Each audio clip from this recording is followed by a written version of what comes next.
go, Clint. What is that? So the music is fantastic. Welcome to the Silicon Slopes show, live show, whatever we're calling this thing.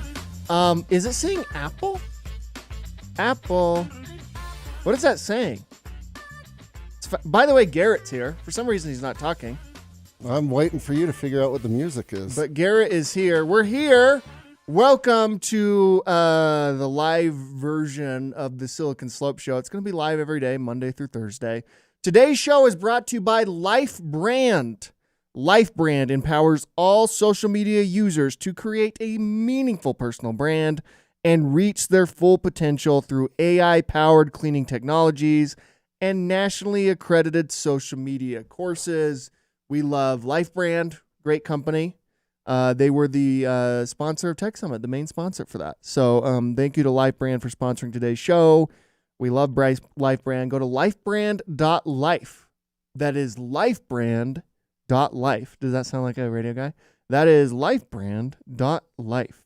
It does. You sound pretty good. All right. So me and Garrett here are going to talk about the news, and we actually have a guest. But real quick, we're going to talk about yesterday's games, which were pretty crazy. And how the Detroit Lions just gave the game away. But breaking news from the Wall Street Journal, the United States failed to stop the drone attack because of identification mix-up. So this drone attack that killed 3 Americans in Jordan coming from Iran, the military could have stopped it, but it didn't because of a mix-up. What do you think about that? Fog of war. Sometimes it gets a bit tricky. And it's probably never been trickier than in 2024. You've got drones, which are new to theaters of war. They're fast, and there's a lot of them. Some of them are really technically advanced. Some of them are bought at Walmart. It's going to be a tricky conundrum to solve for a while. Yeah, this is an interesting. I don't like whenever these types of things happen. Clearly mix-ups and challenges and things like that, and then everybody's like, let's just go to war. It's like, I don't know that you can go to war in 2024, like real war. You can do the like, hey, let's all march in over Ukraine border, or, that type of stuff. But as soon as so we all just have a button we can push and it's all over, right? Yeah. So let's be careful. Well, some of us do, not everyone. I know, but let's be careful. Oh my goodness. Yeah. If it gets out of hand, it gets out of hand real quick, and there's no takebacks. It's interesting too. Like, who do you think's in charge right now of the country? Who do you think makes this decision on? I mean, it's obviously not the old dude who doesn't even know where he is. How do we make this decision?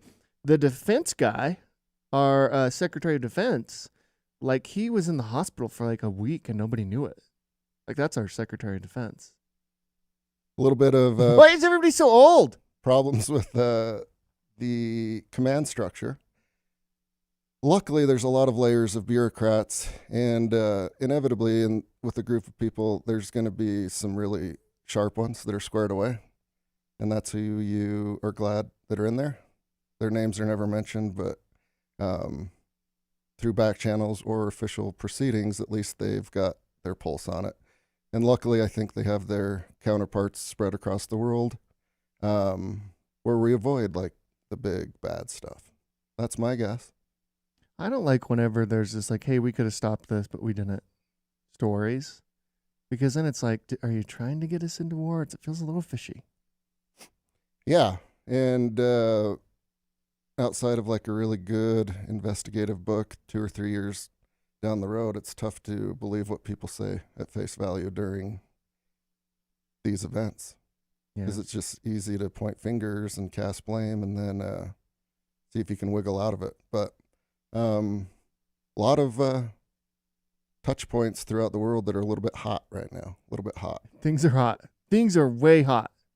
Let's go to since we're already in political and news mode, we'll get to the games in a second. Donald Trump blew everybody out of the water in Iowa. Everybody dropped out except for Nikki Haley. Did you see her acceptance speech, or I guess concession speech in Iowa? She took 3rd place. She didn't take 2nd. And she said, like, now it's down to 2 people. Iowans have spoken. Well, you took 3rd place. Yeah. Randomly, it turned out to be right because DeSantis then dropped out. So maybe she knew something that we didn't. Yeah.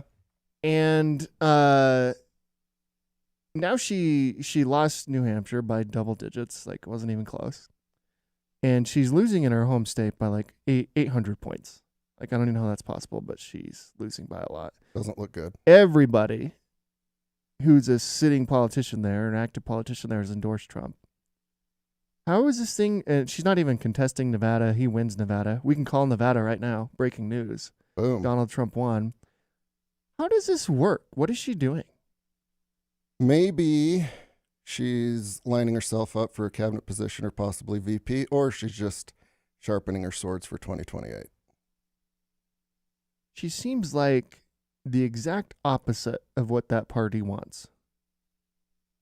That's what I find so strange. She's not doing well. There's no momentum. Have you ever met a Nikki Haley fan, like in the wild? As of today, I've not. But I'm sure they're out there. No, they're not. They're definitely not out there. There's people yelling when she was saying we're not giving up. So there's somebody, dozens, if not hundreds. I would be so shocked. Like, imagine going up to someone and you're like, hey, how are you? And they're like, you know what? Nikki Haley is incredible. Like, first of all, I asked how you are, not like your political views and who you're supporting. But 2, tell me why. Imagine what their reason as to why would be. Well, if they're like 20 years old and or a political science intern on the campaign, then that's probably why they would be talking to you about it. They think the whole world revolves around this campaign. If you're 20 years old and you're studying political science right now, stop. Stop what you're doing. I mean that sincerely. That is a pointless endeavor. If you are interning on Nikki Haley's campaign, stop what you're doing. Go do something else. Like join the Trump campaign or learn how to use AI. Don't do any of that stuff. Oh my gosh, who cares? Do AmeriCorps? Yeah, just go do Peace Corps. Just go take a coding program. Just accept that and like start sitting in dark rooms for hours. Just accept that that's your future. This is not very uplifting this morning for political science. It's not. Students. When is the South Carolina primary? It's a couple weeks from now. A couple weeks. There's Nevada, South Carolina, and I think Michigan yet this week. Or this month. So we can. It's going to be Trump Biden. It sounds like at least it's going to be Trump on the Republican side. Again, the other guy does not know where he is, and still might win. There's a chance. The guy who doesn't know where he is got the most votes out of any president in history. Yep. In the history of the country, more than Barack Obama. Yep. Or Reagan. Yep. 2 very popular presidents. And so this guy, like the whole goal, I think, is like, don't even go out there. Like, let's just hope Trump beats himself.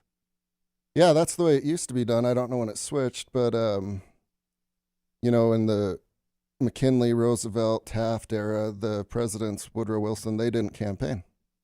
They just sat at home and let the party bosses do it for them. So I think that's what Biden might be thinking about doing. It's actually really new. Like when people say, hey, democracy's on the line. It's very new that the people even have a say. And you could argue that they still don't. I mean, I would argue that on one side, there are other people running in the Democratic primary. Yep. But clearly, the Democratic Party does not believe in democracy. They're not running any sort of primary campaign. They've just anointed the old dude. Yeah. And then there are other ones probably true too. Like it's very strange that we pretend like we can choose who these folks are. Yeah, outside of like some major upsets in Iowa or New Hampshire, it was pretty clear that it was going to be a rematch.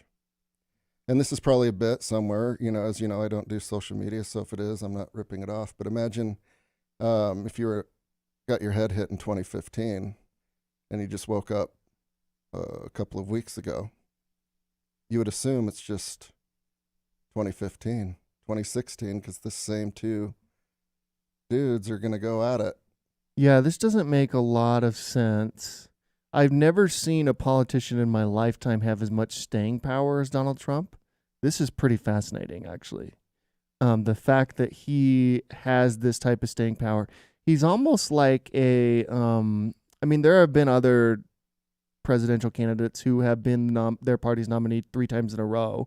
In fact, FDR was his party's nominee 4 times in a row. Again, it's so funny we act like we had democracy. That guy was just president until he died.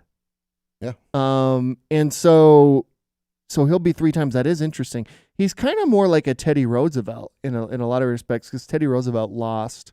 Teddy Roosevelt started his own party called the Bull Moose Party, which is way cool, and then promptly lost to Woodrow Wilson. Well, he would have won if they didn't divide the pie 3 ways. Yeah. So here we are. Yep. Very strange. And then what I don't think we're talking about enough is Robert F. Kennedy Jr. I think that guy could win. Imagine we get like into like August and September, and these 2 old dudes are just like waddling around saying that they care about the future of the country. And then you have this really fit old dude. He's still way old, by the way. Yeah. Who happens to be a Kennedy, whose family has literally given their life for this country, both his father and his uncle. Yeah. And he has pretty reasonable down the middle. I don't know. I shouldn't. We're talking too much about politics on the first show, probably. Yeah. Honestly. It is interesting, though, because imagine if you disliked President Trump, how maddening this would be. He has to go to court to defend himself, and who the hell knows what. And then he goes and campaigns for the president of the United States. Well, by the way, no one cares. That doesn't appear like he so. just and he'll lose all of them. By the way, like it's really interesting. We have a presidential candidate, a former president, who's been indicted, and there's like 98 whatever counts. He just was found guilty in something, some civil trial, like, which is crazy. And no one cares at all. It's too much to keep track of.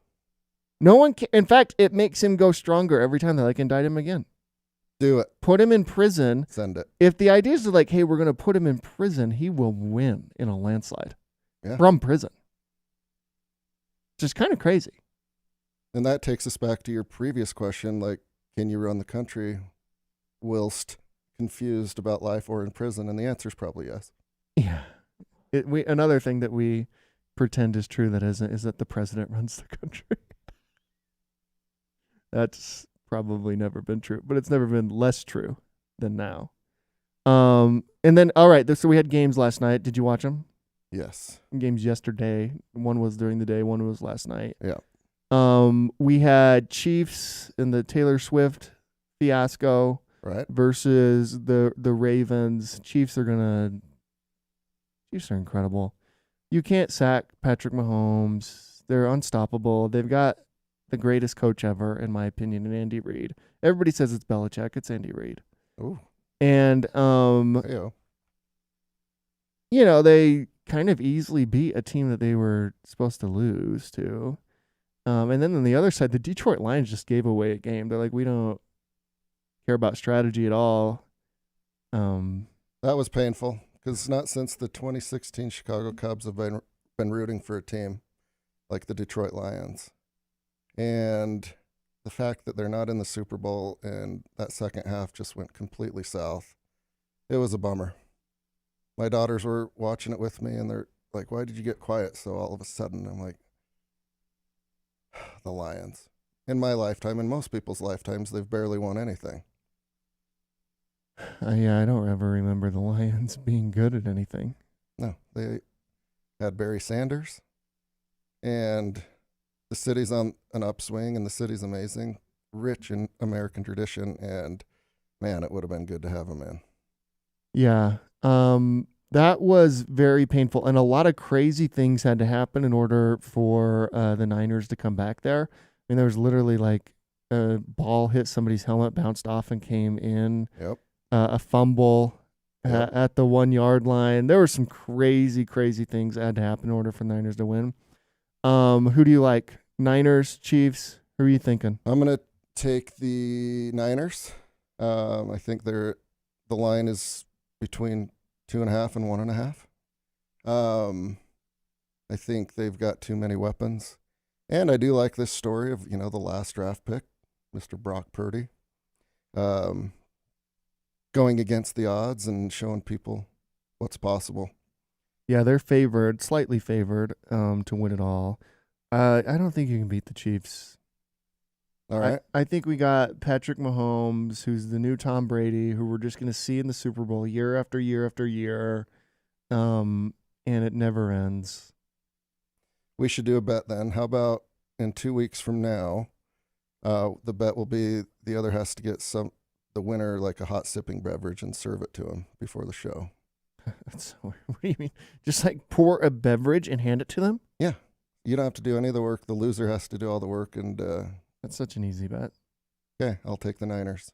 All right, let's go local. Utah Tech Week in the books. Utah Tech Week was last week. Yep. Incredible. Silicon Slopes hosted a lot of those events. There were events throughout the state of Utah. It was incredibly organized. Tons of, what's cool about Utah Tech Week is anybody can host an event. Yep. So you go on there, onto the website. I think it might even be a Google spreadsheet. Yeah, that's what I Just went to give off. you a sense.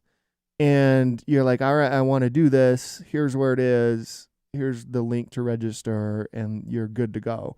And that is like, to have something like, even in our olden days, we never like just opened up the event book to the entire community. And so that just kind of shows you like the growth and maturity of the tech community. Yeah. And the fact that that's even possible, the fact that there's venues, the fact that there is all of these different things.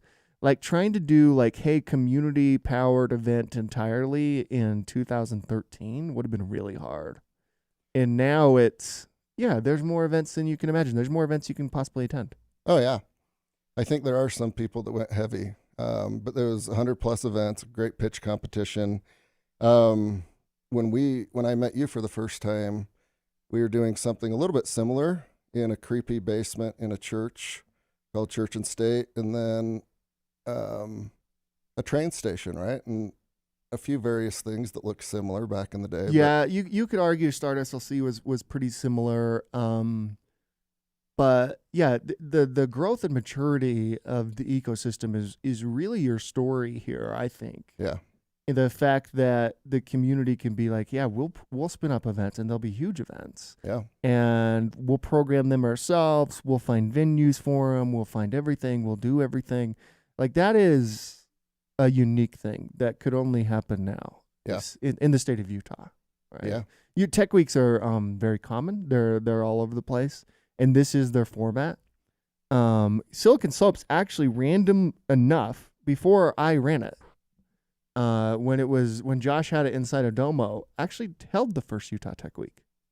It was called Utah Tech Week. Yep. And I don't know if it was the same format as this or not, but I know that it was at the depot, and I know Ryan Smith spoke, and I want to say Josh Coates spoke, but it wasn't like this many events or anything like this. I think there was a pitch competition. Why do you think we all do pitch competitions? What makes them so cool? I think the same reason like we talked about football and we love sports. People like a competition. They like to know who came in first, second, and third. They like that there's money involved, and it's like a quick way to get at least an idea of what these companies are doing. And also, it's a good way to get to know what these founders are like under a little bit of pressure. I enjoy pitch competitions. The ones that are, $1 billion or the ones that get you like 2 free hours at Kiln. I enjoy all of them. Yeah. 2 free hours at Kiln. That'd be sweet. Shout out to Kiln, and shout out to the organizers of Utah Tech Week. You got Trent Mono, you've got Kat Kennedy, you've got Scott Paul, you've got Kyle Spencer, and really everyone who hosted an event and did an event. I was a moderator. Again, like a lot of these events were at Silicon Slopes' headquarters. I wouldn't say a lot, actually, since there's 150, but some of these events were at Silicon Slopes headquarters. I think we put on one. And so for like 10 to 15 to just be happening in our venue throughout the week, not organized by us, I showed up at one and moderated one that Luke Gunderson, of all people, put together. Old Gundy. And it was packed. Yeah. Yeah, there was one the previous night with some beautiful music, cellist, and they were talking about like ADD with adults, and it was packed as well. So amazingly diverse in the content. That's the cool thing, is you don't have to program it. If you're Trent and Scott and Kat and Kyle, you let other people do it. And the topics you could look through and be like, I have zero interest in that. But Dollars to Donuts, there's 100 other people that thought that was interesting. So you cover a lot of ground. It was really well done this year. Yeah, it's beautiful. I love that it exists. I love that it's going. I love that it's community powered. Everything about it is really cool. So congrats to the folks at Utah Tech Week, everybody who put on an event. Congrats to the community that something like that can be as community powered as it is. Yeah. That is a huge, huge, huge accomplishment. Yeah. For the community to come out in that way and for everybody to get engaged, put on their own events. I just think it's incredible. Yep. Yeah, and it was probably really good for ma and pa businesses that make pizza and pasta and hamburgers. It was good for folks that work in AV. There was a lot of moving components, and a little bit of economic stimulus for sure happened. It'll be fun to watch what happens over the coming months of people getting new jobs and people moving around. I talked to a few people that are like, it was really interesting to see how these other companies talk and treat their people. And so there's going to be some butterfly effect for sure. Yeah, I think so too. We have a guest today. Sure do. And so his name is Mike Taylor. He's the founder of Guru Technologies. He's outside. He's going to be coming in. So we're going to talk to him when he comes in. There's other things happening in the world, Garrett, as Mike comes in here. You've got the Deseret News talking about this DEI bill that passed the Senate, heading to the governor. You've got Wingspan, Josh Little's new company, recently launched. There's actually a really cool website that Lassonde Institute put out, this Utah Founders website. Yeah. That gives you like all of the resources of if you're a Utah founder doing things like that. Pet abandonment is on the rise in Utah. So there's a lot going on, Mike. Yeah. Oh, wait, we got to wait for your mic to be on. Yeah. Mike is here. There he is. Oh, yay. I'm here. How are you? Great. Great to be here with Silicon Slopes. I really admire what you guys are doing. Tell us about Guru Technologies. Sure. So we started in 2005. I know you have some background in doing custom software projects, and I've always had an incredible passion for building software of all different kinds. And so started Guru Technologies like right out of college. It's kind of my lifestyle business.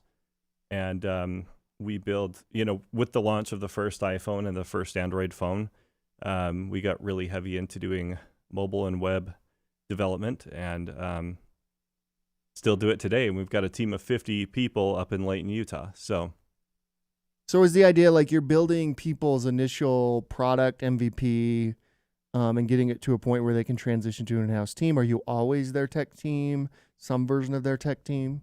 yeah, it's kind of all of the above. We have done a lot of startup software where we're the initial team working on it, or maybe we're the upgrade after they just did offshoring, and we're the onshore team to take it to the next level, make it really professional. And sometimes some of those companies we've been continuing to do work for them for a long time, and sometimes we hand off to an internal team, or some combination where we're still doing projects ongoing, and they have an internal team working on maybe their main roadmap, and we're doing some of the side stuff. Yeah, when we were doing this, it was fascinating how many different ideas would come through the door and level of funding that they That's had. one of my favorite parts is Yeah, you're actually kind of in a lot of ways an early stage investor or something Right. like that. You're being pitched like that in your job. And I'm sure like if you're in software, you get people that want you to build it for free all the time, right? And it's almost like if you really want to, you can look at it like an investor. If there's some that are real winners, maybe you go, okay, this might be worth investing some time in, and we've done several of those as well over the years. So Yeah. I think we even inherited a project from one of your companies that you were a part of at one point. Oh, really? Yeah. That's cool. Yeah. So who are some of the companies that have come out of Guru? Sure. Well, in addition to Guru, I've also co-founded several startup companies or founded a few.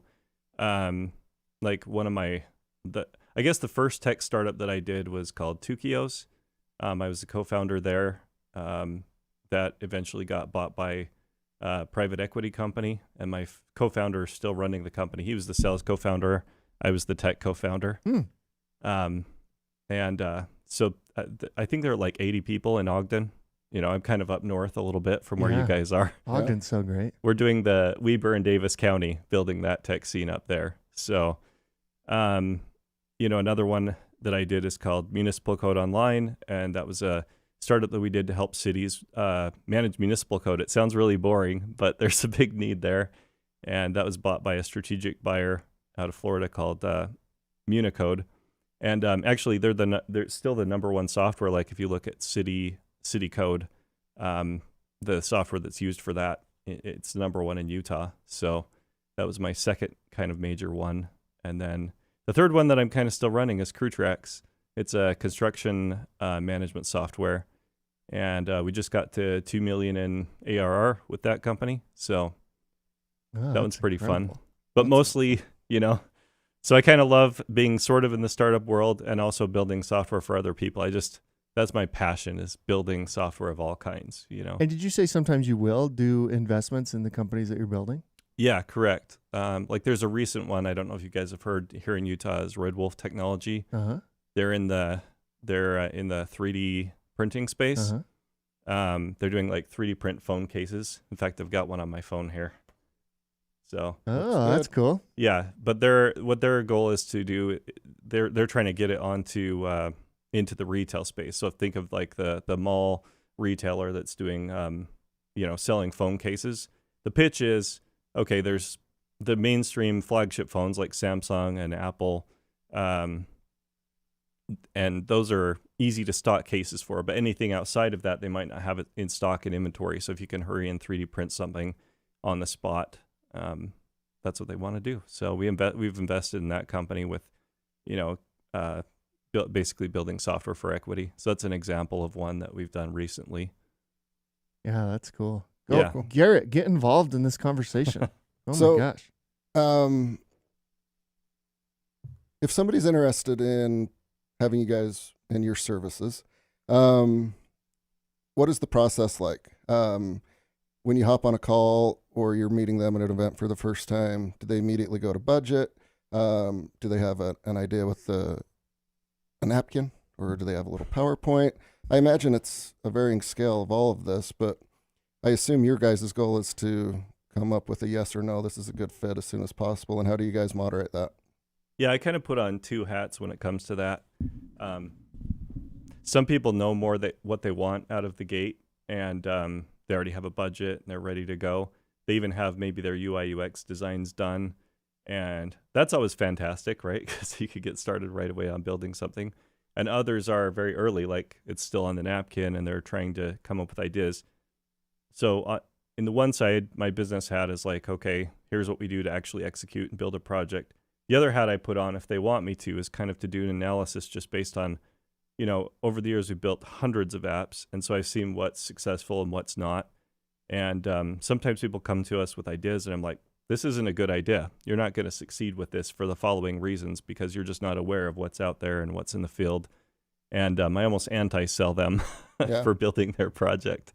And sometimes people say, well, we want to build it anyway. And I'm like, great. But I feel like that adds more credibility when I tell them all the things that might go wrong or why it won't work. Yeah. And I say that a lot. So, yeah, because a lot of people do want to build things that, I question their viability, but I'm wrong too occasionally, just like any investor or someone kind of looking at it from that lens would be, And if memory serves, looking at your website, you've got local logos, but then you have like big logos. Yeah.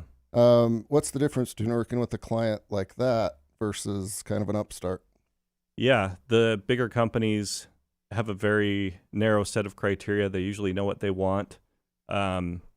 They're very specific. They usually want more specialized as well. So it took us a while to kind of get in that bigger space. We had to grow as an organization to be able to do that because we need more specialized capabilities. So for example, they're like, we need somebody who knows Swift super well or something like that, or this very narrow problem. Something we've been doing a lot more lately is AI-driven applications, either in the kind of visual AI space or LLMs. But yeah, I think that's the big difference is larger companies have a better idea of exactly what they're looking for, more defined criteria. Sometimes it's, working within their security sandbox that we need to get set up in, and just a lot of extra requirements on insurance and things like that. On AI, what are you seeing? Like people are coming to you and saying, hey, we need to put AI on our website, right? Like, and I don't know if they say it that blatantly, but like you kind of need to be an AI company now. What are you seeing? How much innovation is actually happening there, and how much of it is just plugging into like ChatGPT or Bard or something like that? That's a great question. The ones that are doing more in the research AI area there's definitely a lot going on there. I wonder how how many of them will shake up and emerge as winners in that space. There's some clear cases. I mean, everyone's heard of it and they're like, what do I do with it? And sometimes people try and apply AI to things that don't make sense. But certain things like it's really good at, if you like tagging and identification or summarization, or there's some that are just like a clear natural fit. There was this one we were working on that was for political consultants. I know you guys like to talk about politics. So as an example, show me anything that might be relevant to my political client, which is a politician, right?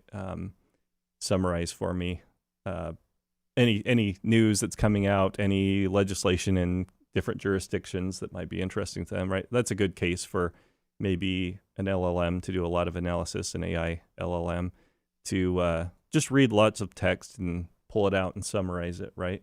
There's a lot of different interesting things happening. The thing we're excited about, I guess, at our company is when function calling became available, which is like you're combining traditional programming with AI. So the AI is going to make some determination, and it knows that here's an API I can call, or here's one that I can build, and I can call those functions and make that, and that might call the AI back again. So you have this like interplay back and forth between the AI and your more traditional applications. I think there's a lot of interesting things there. That's pretty new. Yeah. What do you think the future of AI is? I mean, when people say like, hey, it's going to kill us all and, the doomsdayers, I never really understand how. Nobody ever answers how it does that. Do you mean the more philosophical big picture, or do you mean what's it going to do to our jobs economically and that kind of thing? I don't care about our jobs. No, I'm just kidding. Both. Actually, both.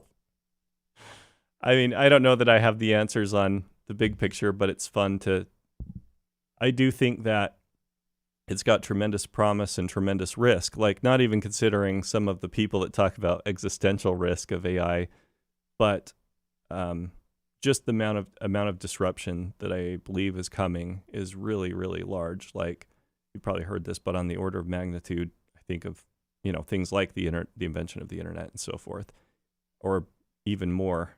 And I'll zoom it back down first to like software, maybe like how that world's going to change. One of the things we spend a ton of time as software engineers and software development, I'm a software development company. Something we spend a lot of time with is creating user interfaces and making it simple. How is the end user going to interpret this? We do A/B testing, right? All of that kind of stuff. And, you spend a lot of time like refining user interface. Like, how can you just make this easy? Well, I think one of the things AI is going to do, if I fast forward a little bit, is make so the user interface goes away and it customizes itself to the user. So instead of the user having to learn the interface gets created on the fly, or gets created knowing the user and knowing things about them to interact with what's going on in the system. Because AI is very good at translating, between layers and between the more technical things. The same thing with software engineering. We're using some of these AI tools to do software engineering. That's kind of what it's doing for the engineers to some degree as well. It's like, I don't know how to code this exact algorithm, but it's been done before. How can I apply this to this situation? and it's helping translate, like build code, because there's a lot of samples available for training and that. But I think ultimately that's where it'll go in the software world. And then you zoom out some more, and it's like it can handle a lot of tasks that people are doing right now for a job. It just can. And I don't think we've even touched the surface of where that's headed. So that could start, even beyond the big existential risk that people like to talk about. Imagine if even 10% of the workforce is disrupted from their current work, what is that going to do for society? What's that going to do with people with all this time on their hands? Or I don't know, Yeah. I think we're in for quite a wild ride. And I've been in tech a long time, since, a kid. So How far away are we from typing into the AI the exact thing you want to build and it just spitting it out? I mean, I think I saw a stat recently where in GitHub, over 60% of the commits were Microsoft Copilot or something like that. I don't know if that's true. I could have just completely made that up too, by the way. So don't fact check me there. But how long are we from, or how far away are we from, hey, this is what I want to build, and you type it out in detail, kind of like you do currently if you want to generate an image or a blog post or things like that. I would have guessed personally that would have come before the image and writing. It's interesting that the writing and images came first. Yeah. It is interesting. I don't think we're that far away from that. I mean, Sam Altman, who's the CEO of OpenAI, has kind of stated that as a goal, right? Like, make iPhone apps so cheap that you can just build them, by asking for what you want. I do think that's a plausible future. There's some things that have to happen first for that to happen. We need context windows bigger, and we need some things like that, some technical. But I don't see a reason why that is going to be limited and why that isn't going to happen. I don't know what the timing is like. I mean, if I had to take a rough guess, it's like 3 to 5 years down the road. But Yeah. it's hard to say for sure. It's funny because, we use AI a lot for coding right now, and it'll get you a certain distance, but then it runs into, it does dumb things sometimes, like it forgets closing brackets on code, and and sometimes they're more complex and subtle. And so you still need that senior engineer right now to come in and know what's wrong and know how to fix it, because it can't fix itself. But I do think those are solvable problems. I don't see why they wouldn't be. You know? It's pretty good for debugging too, right? You write a bunch of code and then find the bugs in here. It's great for debugging. Yeah. It doesn't always solve them. Like I said, it sometimes has blind spots, if you will. And those blind spots, really just how fast can that be fixed? I think, and then multi-step problems is something AI still needs a lot of work on, the kind of thing that gets heavy into more math-based things. The LLMs are pretty amazing, but they're not great with multi-step complicated math problems, and that's the kind of thing you need for some kinds of programming to really get to, I think, what you might call a human equivalent level of intelligence, Yeah. Mm-hmm. So the CEO of a concrete pouring company probably doesn't need to worry quite as much about AI versus you, a software development company and firm. Yeah, ironically, the disruption's probably more starting with the white collar work first, Have you seen that South Park where everybody's in tech and they're like, let me teach you how to fix a leak in the kitchen sink. And it's Randy, the craziest character in all of South Park, is showing his son, and he just calls a handyman. And now you sit here and you wait. We've forgotten how to do that type of stuff. And that stuff becomes the most valuable piece of society all of a sudden. Yeah. Yeah. But does it keep you up at night at all? Right? How are you going to stay 1, possibly 2 steps ahead? Yeah, it does. We're definitely embracing it, trying to use it. And one thing we've already seen happen, I'll give you a good example. We started building something. We're using very cutting edge tools. I don't know if you remember AutoGPT. Things are moving really fast in this world. And then, and something called Databricks. And then right after that got disrupted, and OpenAI was able to do some of that. And we're like, we cobbled together this complex solution, and now that just got disrupted within, 3 months of it coming out or something like that, right? So it's it is moving very fast. It does keep me up at night. I think a lot about that. But I also think that, I don't know if you're familiar with John Carmack. He's a famous programmer behind id Software. He made a lot of the early games like Doom and Quake and so forth that I played as a kid. And he was with Oculus, and he's well-known figure. But someone asked him about AI, and he's like, the thing that you're doing as a software engineer is ultimately you're solving problems. The tools are always changing to do that. People aren't using C++ as much anymore to solve these higher level problems.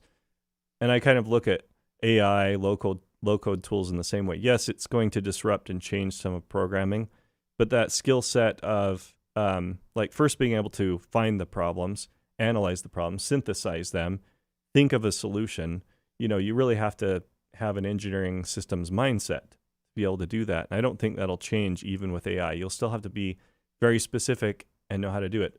That might be that you can do it with natural language instead of C# or Python, but it's still the same kind of thinking that goes on. It's the same thing like programmers. People ask, what language should I learn or something like that. And I always tell them, it almost doesn't matter. Learn one of the modern languages, learn it really well, because that way of thinking and that way of doing it will serve you no matter how you have to apply that to whatever the language du jour is at the time, So I think the same thing of AI. You'll need to learn how to direct it to do useful work and think of all the edge cases and the use cases and what's the most efficient way to do it. I don't know. What are you building in the most? Do you foundationally do Python, Java? Those are probably like your two biggest, right? If you're going back-end languages, the two biggest are C# and Python. Yeah. Or those are the two favorites, I should say, at the company. We have big debates. This is actually the fun thing about having a whole bunch of programmers under one roof in person, which seems like a rarity these days, but it is. We'll have these big debates about what's the best language or the best libraries or whatever. But I would say the two favorites at our company for back-end languages are Python and C#, and they both have their advantages. Python's strong in machine learning libraries like PyTorch and TensorFlow and so forth. C#, Microsoft continues to invest a lot in this industry, and they're definitely a leader in tools and just great stuff for programmers. And so we really like those technologies. And it's open source now, which is great. Runs on Linux super well, which was a hang up for some people before. So it's scalable. You can deploy it in the cloud really easily. So we're real big fans of both of those, kind of the really open source ecosystem ethos. And there's some others that go along with that, right? PHP, Ruby, take your pick, Java. Yeah. And then the more maybe enterprise, you might call them, or more well thought out languages, more engineered languages like C#, and we do some Java and so forth. And then on the mobile side, I think we might be the largest contract mobile developer in Utah, because as companies like ours kind of grow, they focus more on enterprise software. We do have a lot of enterprise clients, but we have also kept a lot of startup ecosystem, and they tend to build more mobile applications. Yeah. So we have a huge mobile team, and our favorite mobile technology right now is Flutter. We've been building Flutter apps for about 6 years. That's supported by Google. It's the Dart programming language. It's just a fantastic framework for doing cross-platform mobile dev. It's easy to defer to native. It's got hot reloading. There's just a lot of really neat things with that technology, with Flutter. So we like that. So those are our big ones, I guess. And we do have native mobile engineers as well. Swift and Kotlin are the favorites there. What language do you like programming in, Garrett? Yeah, I was thinking. How much of that conversation did you understand? I understood most of it. Good. But for $1 million, if you guys had that right here, I couldn't write one single line of code. And I wouldn't have known what you guys were talking about had I not run a little coding boot camp for a while. But for $1 million, I couldn't even tell you one single command. Tell us about the Northern Utah tech scene. Yeah. It's growing incredibly. Yeah. We feel like the forgotten stepchild sometimes of, because you've got all this stuff happening here in Utah County, but we're close enough our office is in Davis County, which is kind of in between Weber and Salt Lake County. So we're picking up a lot of stuff kind of between that area mostly, right? Salt Lake and up through Cache County. And it is growing a lot. We're really we're like a few blocks away from Hill Air Force Base. So in our neck of the woods, there's a lot of defense software companies you never even probably knew existed because they're not household names, but they do a lot of stuff, and we've helped a lot of those companies. We've been building, military tech, if you will, for a while, because that's kind of in our neck of the woods. And there's a lot of growing stuff, I think, in Davis and Weber County that is maybe not as much on the map that you might be familiar with, but we're seeing a lot of it, and we're kind of in that area, so we see it.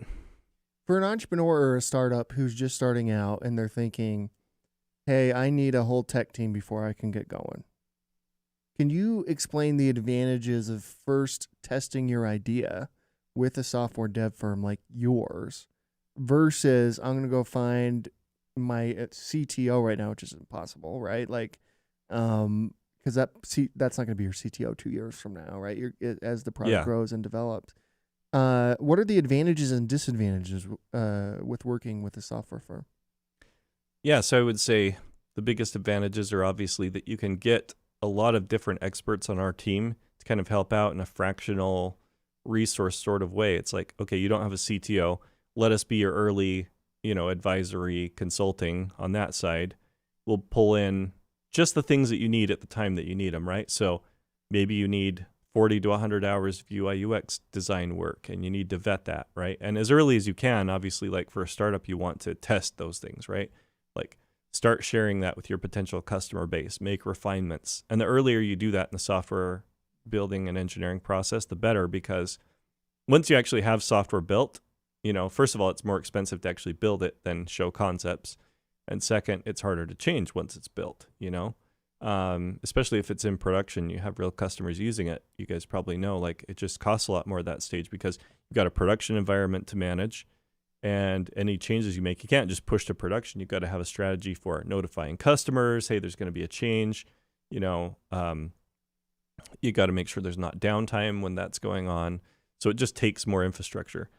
So, I guess the advantage to working with a company like ours is we have just lots and lots of years of combined experience, and we can give it to you at fractional rates, which is fantastic. We can assemble the right team. If it's mobile development, then we can assemble, our team of iOS and Android engineers.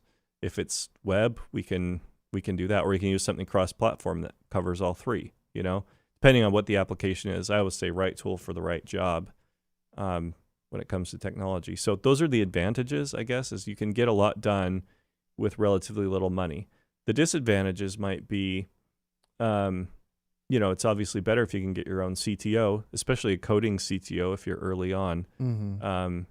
Somebody who's able to, because then your cost is, if they're contributing their time, then your costs are a lot lower, In the short run, but then they've just taken a massive amount of equity in your company too.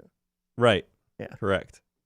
But if you're a tech company primarily, I think that's a real key ingredient, typically, unless you have money already, So you either have to have money, in which case you can really jumpstart it by hiring a firm like Guru Technologies, like our firm, or, if you don't, then you've got to find people who are willing to do it for equity, typically. Yeah. Yeah, that's how me and Clint met. He wanted a CTO for one of his things, and like, come on in, Garrett. here we are. Take some equity in Silicon Slopes. By the way, it's a nonprofit. Nobody gets any equity. I gave him a Google Doc with some ideas, and boom. Now we're rocking and rolling. I love it. If you had one technology or one company or one logo that you'd love to work with or work on, either because you enjoy the actual product or company, or you like the challenge of it, what would that be? Oh, that's such a broad question. I don't know. Or you could go opposite, like if the IRS pinged you and said, we need an application that makes it so everyone can pay their taxes accurately on time, right? You might say, no, thanks. Yeah, I will tell you, obviously, engineers like working on more interesting problems they tend to be more in the startup space. The IRS pays the bills a lot more usually, right? Those kinds of clients like enterprise. So we try to have a mix of them. And I think, retaining engineers is hard to do, and it's really important. And I'm really proud of how we've done with that. And I think partially it's because we let people kind of rotate on the more interesting projects. So they'll be doing this core work that is it's important in its own way, but it isn't as interesting for an engineer. Or maybe it's using like older technology, like IRS. I've never done work for the IRS, to be clear, but they'd be the epitome of probably using old stuff that engineers aren't as interested in doing generally, right? But we try to make that interesting by giving them a chance to work on some of the hot new tech as well. So that rotation serves us well, I think, for that. So yeah, I think if we had our preference, it would always be work on the really neat, flashy AI stuff right now, right? Mm-hmm. Or, we're doing a VR project, which is really interesting. Those are really fun. Engineers like them. Or even games. We don't get a lot of game clients, but we have a few, and we try and rotate those around when we can. And so of course we do like to do those better. So if we have our pick, it'd be like, let's work on a flashy AI project or a flashy, VR project or a game or something like that. But so it's kind of just like life, right? Like you got to do some stuff that keeps the lights on and keeps things moving in the right direction, but you'd rather be doing something fun. Yeah, absolutely. Gotcha. Mike, thanks so much for coming in, man. Thank you. Seriously, how do people find you? GuruTechnologies.net. GuruTechnologies.net. It's Mike Taylor. Thank you so much for coming coming on. This is the very first live version of this show. Thank you, everyone, for tuning in. Remember that it's brought to you by LifeBrand. Go to lifebrand.life. Get your social media house in order, Garrett. It's in order. We'll see you all tomorrow at 10 a.m. Thanks. Bye.